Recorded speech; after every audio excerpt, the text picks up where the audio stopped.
कभी कभी हमारी लाइफ में ऐसी परिस्थिति आ जाती है जिससे लड़ना मुश्किल ही नहीं नामुमकिन हो जाता है। ऐसा लगता है मानो सब कुछ खत्म हो गया हो और दूर दूर तक अंधेरा ही अंधेरा नजर आता है और समझ नहीं आता ऐसी सिचुएशन में करें तो करें क्या। ऐसी सिचुएशन में कई बार तो सुसाइड करने का मन करता है। हालात तुम्हारे चाहे जैसे भी क्यों ना हो, परिस्थिति आपकी कितनी भी बुरी क्यों ना हो, एक बात हमेशा याद रखना, ये जो आपका वक्त है ये भी बीत जाएगा।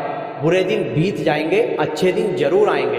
एक बात अपनी लाइफ में हमेशा याद रखना, कुछ कर गुजरने की अपॉर्चुनिटी आपको इसी टाइम पे मिलती है, बशर्ते आपको टिके रहना है, आपको क्विट नहीं करना है। जो लोग विनर बनते हैं वो कभी भी क्विट नहीं करते और एक दिन वो विनर बनते हैं, और जो क्विट कर देते हैं वो कभी भी अपनी लाइफ में विनर नहीं बन पाते। आप क्या चाहते हैं? आप एक एवरेज लाइफ चाहते हैं या आप एक स्टैंडर्ड लाइफ चाहते हैं? आप चाहते हैं जब आप सड़क पे चलें तो आपको कोई नोटिस करे, या आप चाहते हैं जब आप सड़क पे चलें तो आपको कोई नोटिस ना करे, आपको सब अनदेखा करे? जब आप सड़क पर चलें तो लोग कहें कि ये आदमी कुछ नहीं कर सकता, या जब आप सड़क पर चलें तो लोग बोलें ये आदमी एक दिन कुछ ना कुछ बड़ा जरूर करेगा। लेकिन इतना सब कुछ आप कैसे करेंगे? क्या आप क्विट करके करेंगे? मर जाना, कुछ भी हो जाए, लेकिन क्विट कभी मत करना। आपका समय आज बुरा है, कल और बुरा होगा, लेकिन जो आपका आने वाला समय है वो आपका बहुत अच्छा होने वाला है। बस मेरी शर्त इतनी है, आप कभी भी अपनी लाइफ से क्विट मत करना। कोई भी परिस्थिति हो, कितनी भी बुरी कंडीशन हो, आपको अपनी लाइफ से क्विट नहीं करना है। प्रकृति चाहती है कि इन परिस्थितियों से इंसान लड़े, संघर्ष करे, मजबूत बने। इसीलिए ये सब परिस्थितियां हमारे सामने आती है ताकि हम और मजबूत इंसान बन सके। इसीलिए आपके साथ कुछ ना कुछ गलत होता रहता है। ये सिर्फ आपके साथ नहीं बल्कि दुनिया में हर इंसान के साथ ये परिस्थितियां बनती और बिगड़ती रहती हैं। हम इसमें कुछ नहीं कर सकते। हमारा सिर्फ एक ही कर्तव्य है कि हमें अपने रास्ते पे टिके रहना है। मैं आपको एक छोटी सी स्टोरी बताता हूँ। एक बार बायोलॉजी की क्लास में एक टीचर स्टूडेंट्स को पढ़ा रहे थे। उन्हें एक प्रैक्टिकल दिखा रहे थे कि खोल से तितली किस तरीके से बाहर की तरफ निकलती है, और इस प्रैक्टिकल को सभी स्टूडेंट्स को दिखाने के बाद वो टीचर्स क्लासरूम से बाहर की तरफ चले जाते हैं और बोल के जाते हैं कि कोई भी इस तितली की मदद नहीं करेगा।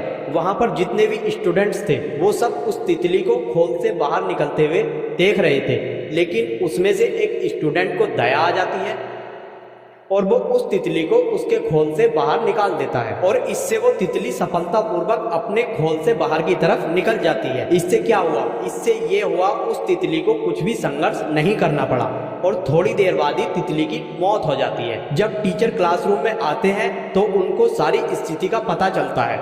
उन्होंने स्टूडेंट्स को बताया कि ये जो तितली है ये जब अपने खोल से बाहर निकल रही थी तो ये संघर्ष कर रही थी, लेकिन इस स्टूडेंट ने इसको संघर्ष करने से बचा दिया।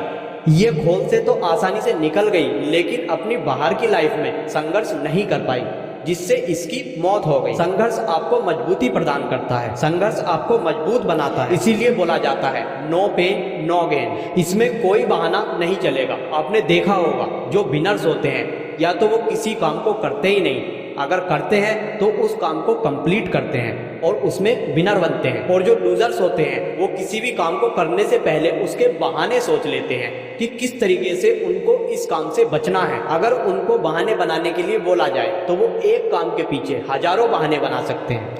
मेरी तो किस्मत ही ऐसी है, मेरे साथ ही ऐसा क्यों होता है? मेरी एज बहुत कम है, मेरी हाइट बहुत कम है, मैं काला हूँ, मैं सुंदर नहीं हूँ, लोग मुझे पसंद नहीं करते, मैं ज्यादा पढ़ा लिखा नहीं हूँ, मेरे पास टाइम नहीं है, मेरी आवाज गंदी है, मेरे पास ये नहीं है, मेरे पास वो नहीं है, काश मैं ऐसा होता, काश मैं वैसा होता। देखो आप समझ लो, जो जैसा है वो वैसा है, वो ना आज बदला है ना वो कल बदलेगा। जब तक आप अपने आप को नहीं बदलोगे, जब तक आपकी लाइफ में कोई चेंज नहीं होने वाला है, कोई आपकी लाइफ में जादू नहीं होगा। जब भी किसी काम को करने से पहले कोई आपके माइंड में सोच आती है कि यार ये काम भारी है, ये काम मुझसे नहीं होगा, तो अपने माइंड को समझाना और बोलना नो एक्सक्यूज, ये काम मैं जरूर करूंगा। जहां भी आपका वर्क प्लेस है, जहां भी आप काम करते हैं या जहां भी आपका स्टडी रूम है, उसमें आप बड़े बड़े अक्षरों में लिखकर चिपका दें नो एक्सक्यूज। फिर आप देखना आपकी लाइफ कितनी जल्दी बदलती हुई जाती। तो आपसे मुलाकात होगी नए वीडियो में। जय हिंद, जय भारत।